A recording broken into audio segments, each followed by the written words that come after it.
What's going on, guys? Good morning. Welcome back to United View. Hope everyone is doing very well. Welcome back to another edition of the Morning View. It is Tuesday, the 15th of October. International break is in the past, in the rear view mirror. We're looking forward. We're looking ahead to the weekend. Manchester United returning to action at home against Brentford. We're all feeling very optimistic, very good. Win, easy, 3 points in the bag. Right. You got to put it out there into the universe, these things. And then maybe sometimes they'll give you what you want indeed. But how are we all doing? Hope we're all doing well. Can see everyone already in the chat. You know what, actually? Before I get into the chat, I was just thinking this as the intro was playing there. I've always wanted to know this, and this is probably not the best way to start the show, but when the intro plays, there is a word that the person says in it, and I still don't know what that word is. Like, I'm assuming, and I'd like to know what you think this word is. Is it bonjour? Is that what they say? Listen, I won't play the whole intro again. I won't play the whole, but listen. What do you think this word is? What is that word? What is that word? Is it 1-2? Is it bonjour? Every time it plays, every morning I go, I wonder what that word is. I'm going to go with bonjour. But then when I heard bonjour, when I said that and then I heard it back, I went, that's not bonjour. I'm not sure what it is. So, yeah, look, there's lots of people in the chat. Red Baron says it's not even a word. Max says morning family. Court says 1-2. Maybe that might be what it is. 1-2. Daddy Luciano says told you. See, everyone's got different things of what it is. I'm not sure what it is. I thought, well, with it being the morning, it might be like bonjour. This is a good start, you know. Maybe that's what it is. Maybe it's just a noise, as they're saying in the chat. But let us know in the chat, and after the fact, if you're watching after the fact later on, you couldn't watch live, put in the chat. Just say what you think it is. Yeah, that's what it is. Just put it in there. Why not? We've already got a super chat from Tabrez this morning. It says, SmackDown is coming to Manchester tomorrow, Owen. Shall I go? Of course you should go. Of course you should go. It'll be a fun show, and it's a good ticket as well. Yeah. So what else are people saying in the chat at the moment? Tabrez also says it's Said saying Idios watch. Maybe that's what we need to do as well. Maybe we just need to have lots of different samples of people saying stuff, and that's how we'll start the show each time. And it's like a little bit of a sort of an inside joke that constantly changes. Maybe that's what it is. I can see everyone there in the chat this morning. I can see Daniel Luciano, I can see Tabrez, I can see Matt, I can see Court Star, Tabislow's in there as well. Big up. I haven't seen you in a while, mate. I hope you're doing well. See Marion's in there too. Lots of people getting involved. What have we got to talk about this morning? Well, we've got to talk about a really surprising story that kind of came out of nowhere yesterday regarding Leon Goretzka and Leroy Sane coming to Manchester United. Well, we'll talk about that. Terrell Malacia looks like he's going to be back before Luke Shaw, because it looks like he's going to be back this month. So we chatted about Malacia's return. There's also an article this morning from Laurie Whitwell from The Athletic talking about Simon Stone actually put it quite succinctly, which is rare for Simon Stone, given his Eric. But he actually put it quite succinctly, saying, man goes to work, which is kind of the situation that Erik ten Hag finds himself in at the moment, because he was back at Carrington yesterday. But Laurie, I was talking a bit more about what's going on with Ten Hag and his return to Carrington, etc. So there's plenty to discuss this morning. Be sure to click the like button. Be sure to subscribe. Bottom right-hand corner, you know what to do.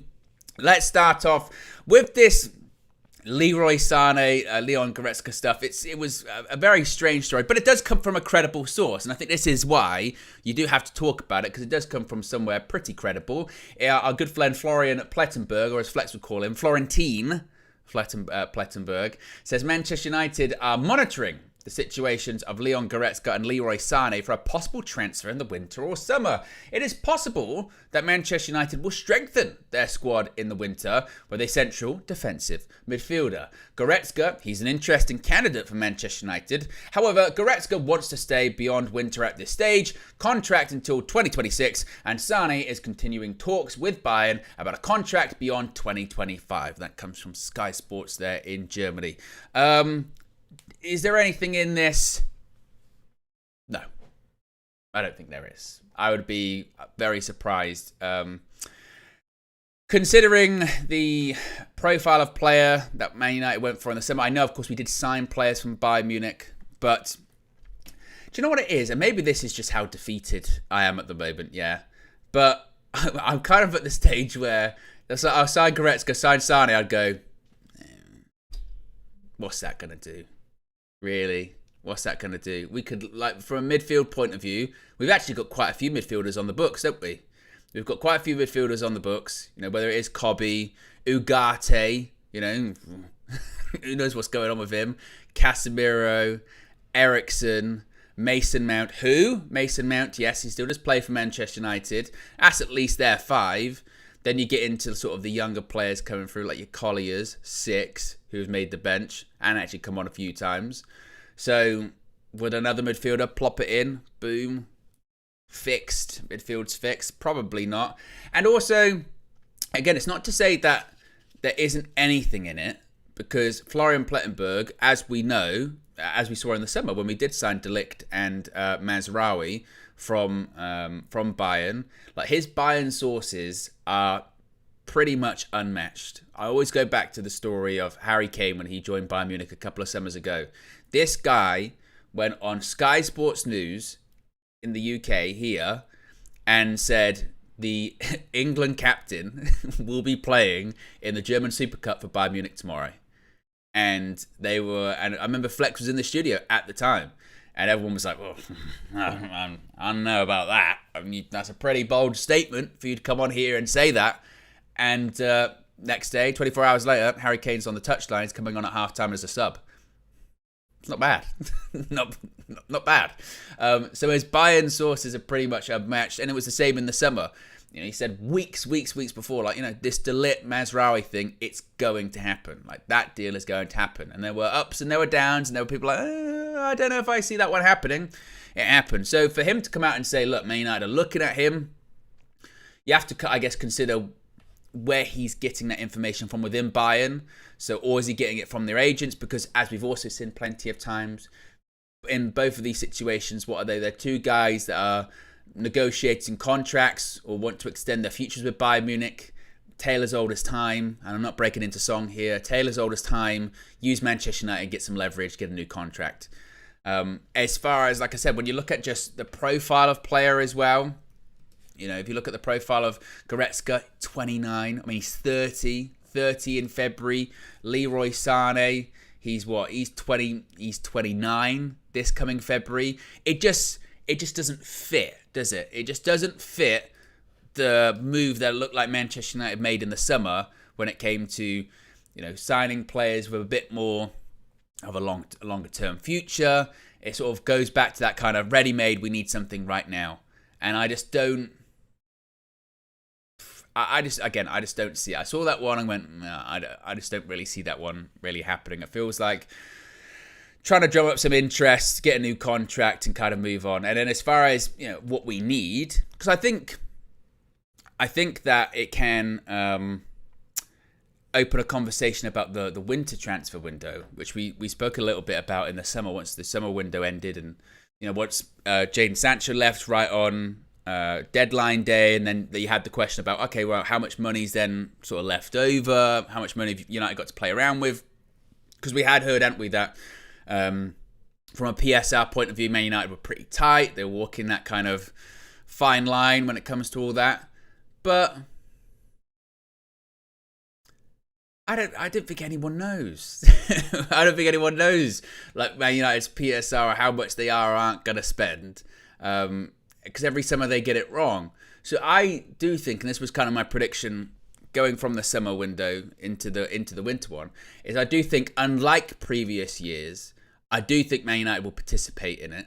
I do think there'll be money to go around to participate in it. Now, as far as what their participation looks like, I don't know. Whether that participation is, once again, a couple of loan deals here and there, maybe, a low-cost transfer, perhaps. Maybe that's something that they'll look at. But I don't think any big signings or anything like that. But I do think Man United will go dip into the market in the winter window again. Whether that's loan signing of maybe a midfielder, I'd be really interested to see if they do look at another striker target in January. I mean, I know that we kind of in the summer we were like, I'm glad we're going away from these stopgap striker signings, right? Because for like a decade we've done like Ibrahimovic, Cavani. Lukaku was meant to be long term, but we signed these sort of older strikers, Ronaldo. We signed these older strikers that we knew were only going to be around for a couple of years, and then we were like, in a year's time or 2 years' time, then we'll sign the long term striker, then we'll sign the main guy, and we still haven't kind of really done it. And it is a concern, isn't there, about goals in this United team? So would be interesting to see if let's say a striker target came available, it was either low cost or it was a loan. If the United hierarchy would look at that and go, we are struggling for goals, maybe it would be something worth considering. But as far as these two, Goretzka and Sane, I'd be shocked. I'd be very, very surprised. Another super chat here, or a couple actually, from Red Baron says, don't clubs monitor every player? Well, that's also the other part of it. To your point, is that everyone's monitoring everyone. They've got extensive scouting networks. That's why I say it feels like more of a story of like the second part of it, when they say, they're Goretzka's contract's until 2026. Sane's actively negotiating a new contract with Bayern Munich. They're at that age where they're like 29, 30, where they're realizing, right, my next contract, that's my last big one. And depending on what direction Bayern Munich are going in, will they even really want to invest that much in Goretzka and Sane? Will they want to go, look, we've got Elise, we've signed him now, younger. We're going to be probably moving towards maybe signing younger players. They've got a completely new board at this point, a new coach and Vincent Kompany. Maybe they're going to go in another direction, and maybe they're trying to just lock down their future. So again, how do you get a new contract? You go, Man United are interested. Well, let's give him a new contract then, perhaps. And that's why I say it just doesn't fit. It just feels typical, doesn't it? It feels typical of like, we signed Goretzka, we signed Sane. Go, really? Whoa, what year is it? By that point, it's 2025. How old are they? Like 30, 31. Okay, we're gonna get their best years? Well, no. But look, Goretzka, Sane, look at that on paper. Who did you sign? We signed from Bayern Munich. It feels very Woodwardish, doesn't it? I'm literally a couple of seconds away from going, Bastian Schweinsteiger. That'll send a shiver down anyone's spine. I can't believe he said, well, I can, but oof. And at least, with the Delict one and the Mazraoui one this past summer, players are like 20, how are they? 26, 25. There's lots of years ahead of them. The price was the price point was good too, but this one, no, I don't see it. Another super chat here from Avi says, if we are 6 points off top four and 6 points off relegation zone, as you love pointing out, it's actually 5 off relegation zone. Avi, does that show you the sample size is too small? Trust. Well, the unfortunate thing is, Avi, as I mentioned there, we're actually closer to the relegation zone than the top 4. I think that logic in general is stupid. The only reason I do the whole 5 thing is because I think the people going, it's only 6 points off top 4, I think is silly. Because I think by the end of this international break, by the end of the next international break rather, as we go into it, I think it will be more. And then what? Then what are we going to be doing? Well, it's only 9, or it's only 12, or it's only 15 points, and we're further away from the relegation zone now. So, gotcha. No, and this whole sample size stuff, and this isn't, by the way, this isn't me going, oh, you're going on Ten Hag again. There's a super chat. I see it trending in only one direction, and it's not like that's everything. It's only 7 games. Well, it's not 7 games in all comps this season, and it's not as if Erik ten Hag's only had 10 games at Manchester United. He's been here. This is his 3rd season. He's had a lot of games at Manchester United. The sample size is pretty big. You know, that's it. Kenny says, it sounds like you want to be further behind so you can be right, Owen. That's exactly it, Kenny. It's all I care about. It's coming on here and saying I was right, you were wrong, Kenny. No, of course not. I mentioned this the other day with having the egg on my face thing. I think it was yesterday, wasn't it? Saying, I'd never be so happy to be wrong. Never be so happy to be wrong. To be like, I tell you what, didn't see that. And he turned it round. And oh my God, we are competing now. We got top 4. We went on a run. We beat these big teams away from home. Or the play just clicked together. And you know, I didn't see it, but now I do. Unbelievable. But it's going to take a lot. It's going to take a lot to do that. And I'm certainly not going to do it off one game. I did that with the FA Cup final. And for instance, if we beat Brentford this weekend, which I think is totally up in the air, not to say like, oh, we're going to lose, but I think we saw it last night on the red carpet. I'd be interested to see what you guys say in the chat at the moment. But if you went like, predict what's going to happen, genuinely what's going to happen against Brentford at the weekend, I think the majority of people would go, I have no idea what's going to happen at the weekend. And that's because of where we are at the moment. So for me...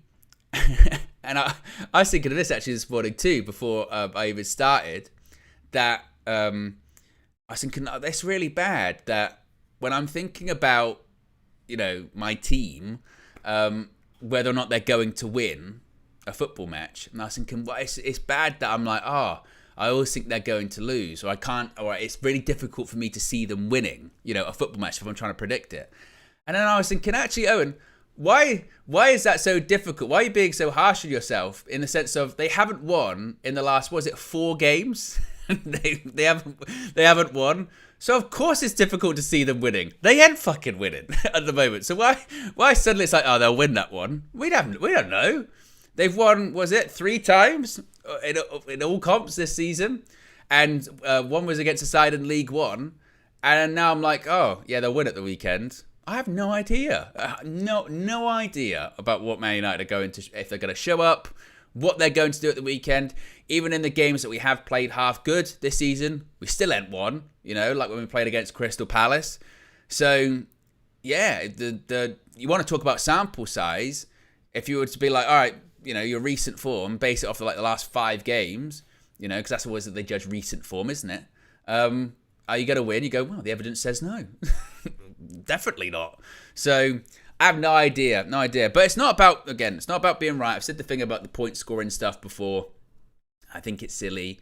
You know, definitely not when you're losing games. Hold that. You know, I think it's weird. But I think that goes both ways too. I think that in retrospect, certainly when we won the FA Cup, you know, people waving essentially a Ten Hag flag and going, we won. That was a genuine sort of sentiment. We won, you guys in the mud. When things are then going bad, you then can't go, well, it's not time to bring it up. Kind of is. Because if you participate, you're going to get it, aren't you? You're going to get it either way. That's why point scoring's silly. So we shall see. I mentioned before, it's the stock market analogy now. Time will tell. Some say the stock's going to go up. Some say it's going to go down. Some are saying sell. Some are saying hold. And ultimately, time will tell when it comes to all of that. Time will tell. What are people saying here in the chat at the moment? Oh, as Stylevice says, if you haven't already, click the like button. Be sure to subscribe as well, bottom right-hand corner. What else are people saying here at the moment? Fat Thor says, Schweinsteiger was whacked with injuries, but he wasn't a bad player. Even Jose admitted he should have been more understanding towards him. But Man United shouldn't have bought him. That's the part of it. That's the part of that Schweinsteiger thing, isn't it? It's the fact that, you know, if you were signing him 5 years prior or more, great signing, but we kind of got lost within the Bastian Schweinsteiger. We're signing him, and it's like the Ed Woodward thing. See his name on a paper, send a shiver down your spine. Yeah, but football's not played on paper, played on grass. That's that Brian Clough quote. It goes, "We've got a great 11 on paper. Unfortunately, the game's played on grass." that's the problem. So yeah, when it comes to that, so when it comes to all of this with the Goretzka and Sane stuff, again, I don't really see that happening. Let's move on and let's talk about Malacia. Well, let's talk about left backs. One of my favourite topics to talk about. Left backs, or the lack thereof at Manchester United. Well, we might be getting one back soon. It's not Luke Shaw. It's Malacia, perhaps. According to the Manchester Evening News, the expectation is that Malacia may finally make his return to action for Manchester United this month. Yes, October, possibly. Which to me seems still quite soon. I mean, we're halfway through the month. Time does fly, doesn't it? But 15th of October, that's, according to the Manchester Evening News, Malacia could make his return. I think maybe the better way of putting it would be in this sort of batch of games before the next international break. But look, whenever he comes back, I'll be absolutely thrilled for him. Just even seeing these images you see of him participating in training, whether it's just the warm-up, the rondos, I really do feel for him. I mentioned quite a lot last year when he became a bit of a meme of this whole where is Malacia stuff, and the sort of conspiracy part of it was so dumb, honestly. And maybe that's just social media nowadays. It's all tinfoil hat bullshit. But it was like, no, he's not injured. It's actually something really more like sinister. Or no, it's this. And you go, well, he's hurt. You know, the story, and they were like, we never heard any information about Malacia. And we really did. It was put out there, not all the time, because there wasn't many updates. But he had an injury towards the end of, not last season, the season before. Came back for pre-season, was like, oh, this injury is actually way worse than we thought. Had an operation. The operation was botched. Tried coming back from the botched operation, was like, the operation was botched, you're going to need to have another surgery. Had another surgery, kept him out for the entire season. It's been an absolute nightmare for him. And the fact that he's now back on the grass, he's now back participating, again, I don't think we've got the update to say that he's actually in full first team training at this point. I think he's just, again, participating in the sort of warm-ups and the rondos and what have you. Whether or not he will be participating in full training soon, we shall see. But I'd just be glad that he's back playing football. I don't know what his long-term football actually looks like.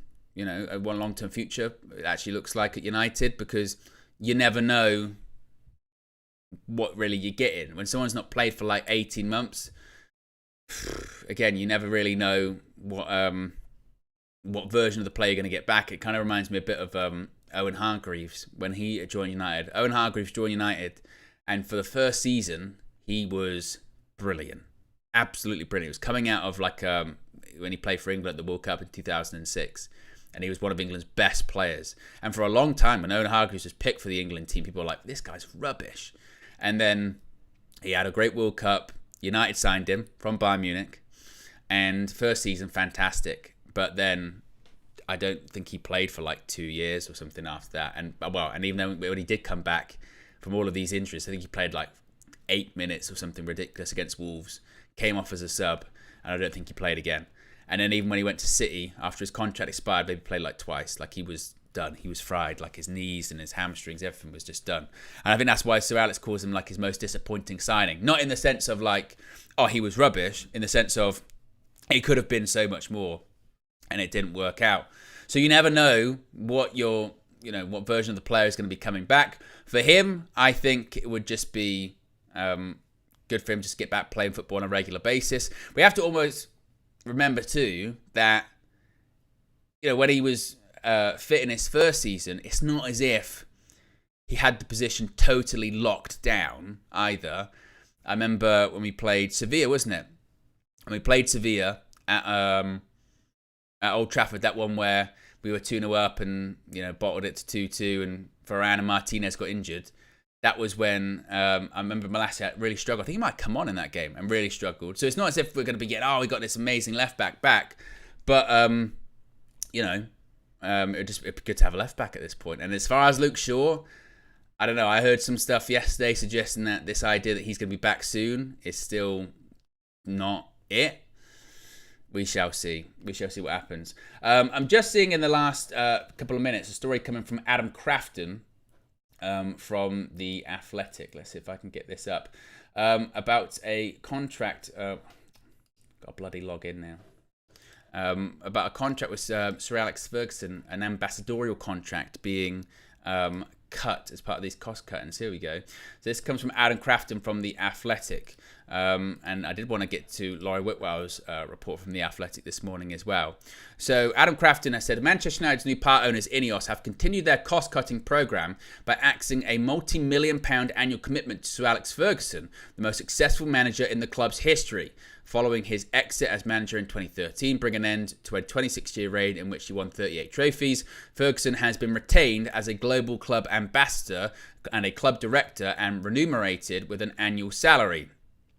The only official description of Ferguson's services as an ambassador to the club can be seen in their 2014 accounts under related party transaction section, where United said the Scot signed an agreement on October 17, 2013, in which he became a global ambassador and received £2.16 million for his services, and an arrangement that continued for over a decade.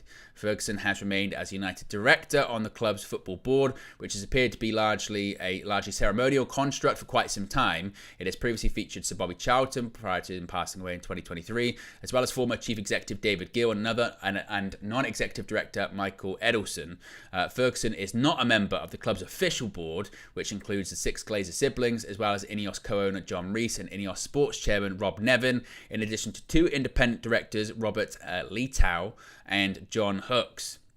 Ineos have been exhausting all avenues to reduce costs that led them to zoom in on the club's commitment to Ferguson, age 82, who is still a regular attendee of games in the director's box, both at home and away matches. But now, in a face-to-face meeting at Old Trafford, Ratcliffe told Ferguson that the club are seeking to reduce costs and are no longer prepared to sustain his payments. United sources said the matter has been dealt with amicably and he will remain a non-executive director at the club and be welcome to attend games. The club's majority owners, the Glazer family, have previously been satisfied to sanction the payments to Ferguson, according to sources familiar with the thinking of Joel and Avram Glazer, the most prominent siblings at the club. They believe much of the value the club continues to generate is owed to Ferguson's work and legacy, and therefore they did not begrudge him a handsome settlement following his retirement. Ferguson has also never joined the chorus of former United employees who have publicly criticised the Glazer family's management of the club.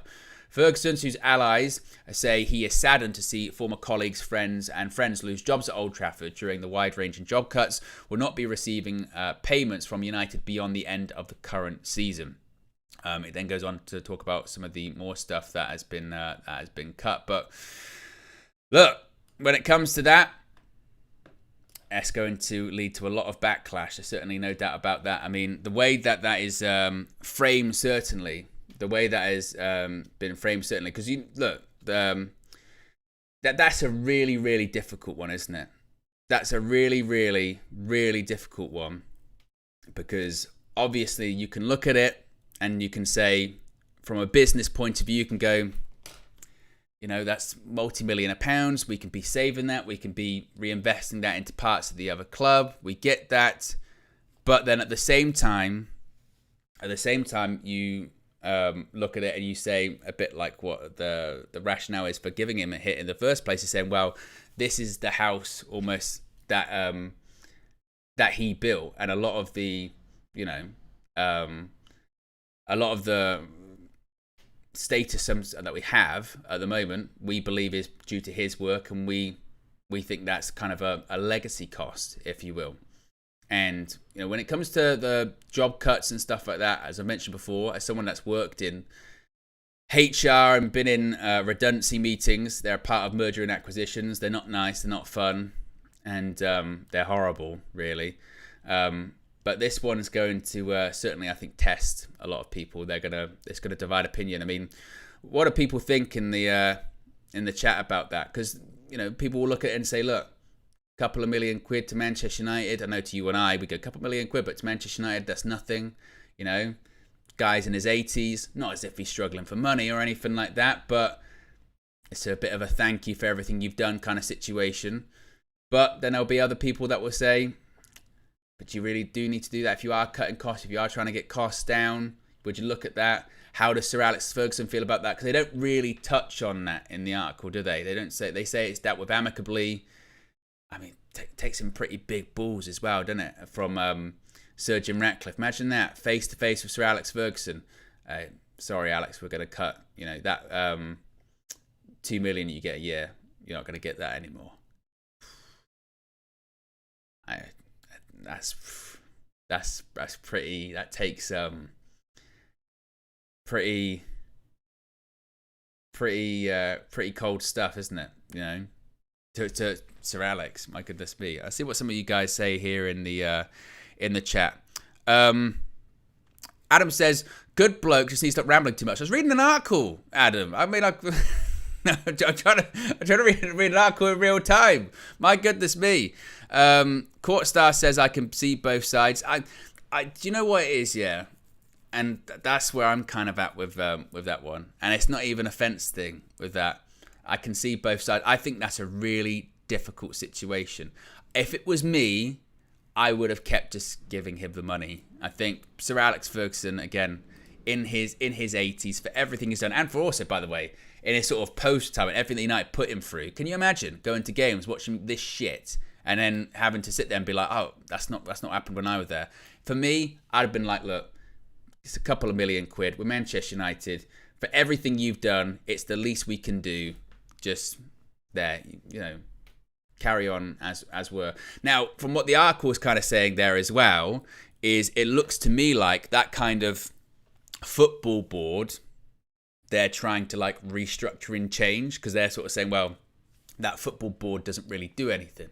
That it's largely a ceremonial board, and this is part of their sort of post acquisition restructuring of the club. Going, what does that board do? Why are we paying those people? We don't really need that. So I get that, and I get if you wanted to say to him, look, that you're like a director of that board's not really going to exist anymore. We'll just kind of have the one. Then you go, okay. But to be like, oh, and that kind of couple million you get a year, you're not going to get anymore. It just feels a bit wrong, doesn't it? And I can see the rationale, but there's just something that feels a bit wrong about that. In all honesty, for me, that I'd go, no, keep a couple of million, Courtstar's been a member for 11 months. Says the intro was bugging me, so I listened back to it at 0.75 and 0.5 speed. I'm 99% sure. Says it says I need you. Wow, maybe Courtstar has figured it out. Simon says without Fergie would be nothing though. Paul says maybe cut the cost by getting rid of some of that overpaid deadwood. Fat Thor says if Fergie is okay, we are okay. He should just stay at home, get away from the toxicity. That fella says, not sure. We are where we are due to Sir Alex in terms of legacy. However, what does he do as an ambassador? Maybe a younger legend would fit the role better. Lil Yo says, I'm indifferent to it, but this is all on the Glazers handling the club, sadly. Kristen says, I think that's wrong. We should get rid of high-paid players. It's actually quite interesting here. There's a lot of... There's quite a lot here of a sort of... Actually, you know what? I'm going to... Let's take that down. Let's put a poll in the chat. What's the best way of asking this? Should Sir Alex keep his 2M per year payment? And you can put in yes or no. Interesting.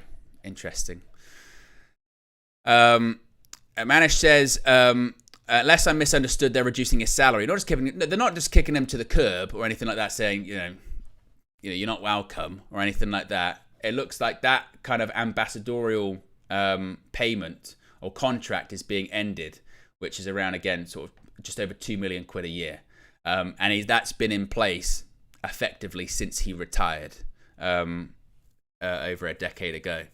And Ineos have come in and said, as part of the restructuring, we don't need that We don't think we need that.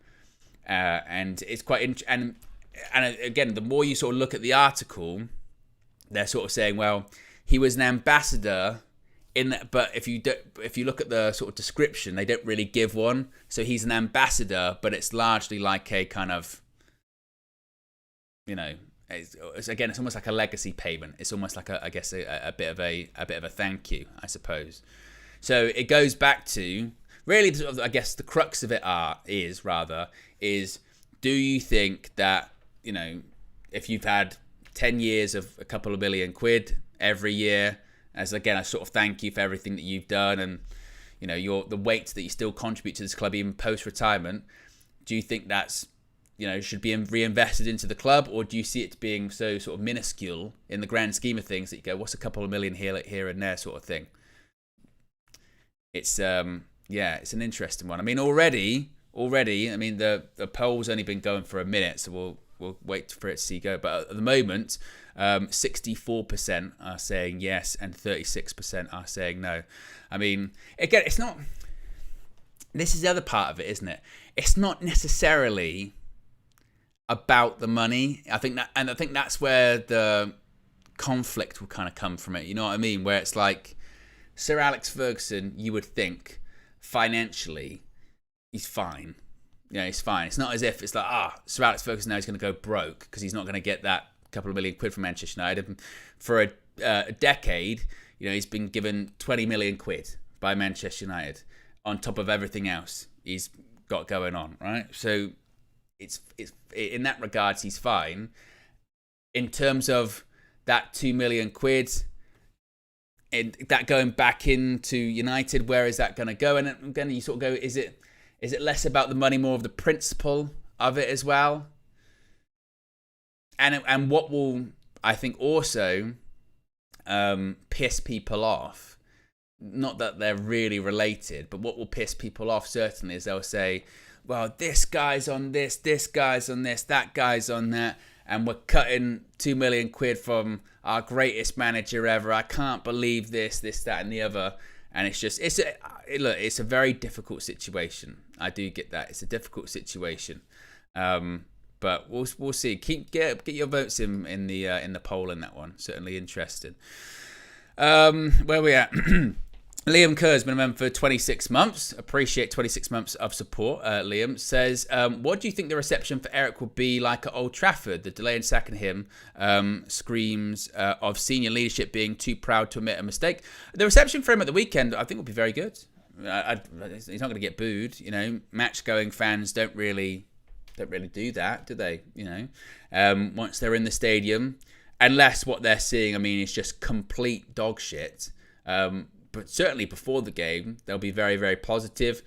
If there's a couple of substitutions that don't really make a lot of sense, which one was it?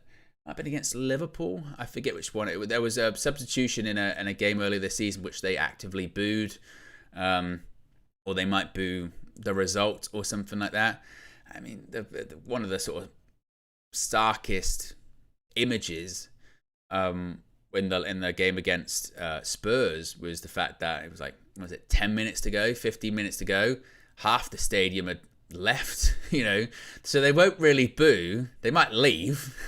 And again, that's depending on how bad the result is or how bad the performance is. They might leave. But as far as, booing Eric, they won't do that. They won't. And I'm sure there'll be that force thing. Remember, it was like against Newcastle last season. And I think in a game earlier on this season as well, where if they don't like what they're seeing, they'll just get, like I said, they'll just either get quiet or they'll leave. And it has to be really bad for them to leave. But they'll largely just get quiet, and then you hear the away fans. And there's been a couple of times where the away fans have booed Erik ten Hag, and you get these people go, look, the home fans have turned on Erik ten Hag, and they haven't. It's just the away fans will just be louder, because a bit like when we were playing Twente at Old Trafford, where they'll just sort of go quiet and be like, well, I can't really clap this, can I? So so I don't think Erik ten Hag will get a good reception at the weekend. The players will too. Because like you and I, everyone in that stadium will be like, let's just get a win. Let's see if we can hopefully we can turn it round. Come on. Like, and I'll probably get involved in it as well. It'll be home games. It'll be me and KG on the match view on Saturday, 3:00 kickoff, and 5 minutes before the kickoff goes, 10 minutes before the kickoff goes, we'll start believing over again. I say believing, but you'll be like, right, come on, we just do something. But if we win, again, that's not going to be enough. We're going to have to go on a big, long run for me to turn it around and go, right, I think actually we have turned a corner. But I think he'll get a good reaction, I think. What else are people saying here in the chat at the moment? Lots of people really sharing their opinion on the Sir Alex stuff. Get your thoughts in about that, because it's very, very interesting indeed. The polls, once again, have been up for about 6 minutes. The majority are saying, 63%, that Sir Alex Ferguson should keep his £2 million a year payment as an ambassador. Only 37% are saying no. Manish says Owen's going to start rolling his eyes within the first 3 minutes, guaranteed. Wow. To be honest with you, Manish, I'll be celebrating if we get through the first 3 or 4 minutes without conceding against Brentford. I genuinely might have a cheer, just because of how fast Brentford have been starting recently. Like, they're no joke. They really are no joke in terms of starting fast and actually just playing decent stuff this season. Actually, what's been quite impressive with them, in fairness, is the how they've managed to kind of just deal with the loss of Ivan Toney and get on with it like nothing's kind of happened. I suppose they kind of got a taste of it last season because he was banned for so long. But legitimately, a couple of minutes in, if it's 0-0, I'll be like, come on. Bring on streamers and all that kind of stuff. Why not? Court Star, so you're saying title charge? Only by the same logic as earlier on, was it 6 points off top 4, 5 off relegation, 10 points off first. So those that are saying, the 6 points off top 4, 10 points off first, title charge is still on. Yeah, we can still compete and win the league. It's only 10 points. Only 10 points, and with 31 games to go, why not? Right? Why not? So it's only 10 points. Relentless Red says, sounds like hush money to me. I love Fergie, but he kept quiet for all these years and didn't call out the BS. Well, it does, because look, Sir Alex, post-retirement, he doesn't really talk about Man United, really, does he? And in the very rare occasion that he does interviews and they bring up United, you can actually see him. Most of the time, it's him at horse racing. A lot of the time, you go, this is from ITV Racing or something. But they ask him, how are you doing? How's the horse doing? Blah, blah, blah. What do you think about Erik ten Hag, or whoever the manager's been at the time? What do you think about Ollie? Or what do you think about Jose or Louis van Gaal? And you can see the demeanour in him change immediately. He just goes right back into like Alex Ferguson mode. He goes, I think they're doing well, and hopefully they have some success, And I suppose to your point, look, if you're still on the payroll, what are you going to do? Come out and start slagging people off? Of course you're not. And he's a smart enough man. He realises that's no good for anyone, is it? When you see people leave the club, or when you see players leave or managers leave, and then they do the interview and they cuss out all the things at United, sometimes justifiably so, and it's true. But from his point of view, he'd be like, well, what does that help? What does that help or do anything? So yeah, but I don't think that just because that ambassadorial contract will end, suddenly he's going to start doing loads of interviews. He's going to sit down with Piers Morgan, start slagging off the ownership and start slagging off the club and this, that, and the other. I don't think that will be the case. No, but again, for me, if I was in the decision-making process for that, I'd say, look, you're Sir Alex Ferguson. For everything you've done, again, you're largely, as the article says, it's a ceremonial kind of situation. Have a couple of £1 million a year. You're Sir Alex. Do what you want. It's Sir Alex Ferguson. And You could say, oh, that's being too sentimental or what have you, and football and business isn't sentimental, which is largely true to a point. But you're talking about Sir Alex Ferguson here. I mean, there's a difference. There's a difference. So yeah, I don't know how I feel about that one, in all honesty. What else are people saying here in the chat about it all? What else we got? How many actually likes have we got at the moment? We're currently at 255 likes. We've got over 800 people watching, which is great. So if you haven't already, click the like button and be sure to subscribe as well whilst you're at it.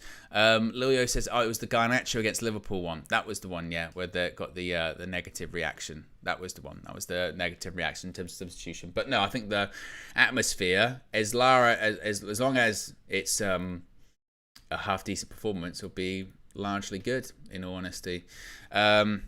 Chica says he made United so he can do whatever he wants. United existed before Fergie people. Well, it's not to say that, again, it's not to say that Man United started and ended with Sir Alex Ferguson. I get that, but you know, in terms of more recent eras and success, again, there's just that makes me feel a bit uncomfortable, in all honesty. It makes me feel a bit uncomfortable in that, you know, you're getting your Sir Alex Ferguson with this whole a couple £1 million. Yeah, keep it.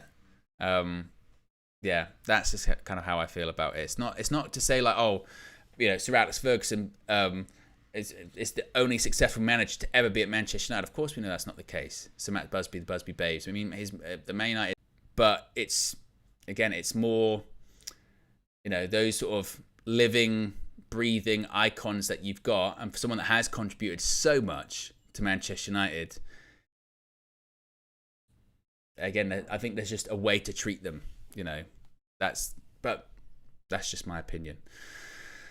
As far as and Asher says, I have really mixed feelings about the decision by Ineos. That's where I'm kind of feeling at it from the moment. And Andrew says Sir Alex Ferguson should have been paid for life. So yeah. As far as moving forward for the weekend, I mean, I don't want to get too previewy because there's still plenty of the week to go. I mean, we've still got lots of things to find out, actually, about what's going to happen for the weekend. We've still got a press conference to come up from Erik ten Hag, which is going to be, I would think, on Thursday. I mean, it's very difficult to pin down when these press conferences are going to happen this week. I think it's going to be Thursday. And it'll be really interesting to see what the questions are asked of him, in all honesty. The Sir Alex Ferguson articles kind of dominated the morning here, but there was another one that was written by Laurie Whitwell talking about Erik ten Hag returning to Carrington. And as I mentioned earlier on, Simon Stone kind of pointed out man goes to work, which is largely really what it is here, saying that Erik ten Hag began his preparation for Brentford. He returned to Carrington on Monday. He spent some time in the Netherlands during the international break. And it literally is man goes to work. Now, as far as what's going to change, is anything going to change? Don't know. I mean, there is something in here saying Mason Mount's going to return to United training. When will he get injured, basically, again? I'm sure that when it comes to Ten Hag in that presser, they'll probably the questions they'll most likely ask is along the lines of, did you have any conversations with the football leadership team? Did the football leadership team say anything about your future? Have you been given reassurances? Have you been told that any negative results could lead to you leaving the job, etc., etc., etc.? We'll get the same stuff from Erik, which will be, have a good relationship. We talk all the time. We want to win. We're in a process. Performances haven't been what they should be, but I see some positives. We have to stick to the plan, stick to the principles, get the routines together, integrate the players, and then boom, boom, boom. It will be that. It won't be anything, I think, you know, of a revelation or anything like that as far as what he says. And then as far going forward into the Brentford game, without getting too previewy, I mentioned this last night on the red carpet that I would like to see him try something at this point, because I think that's where it's at for him. He needs to just try stuff. Try something different. Change the shape. Would he go to like a back three, or would he try something?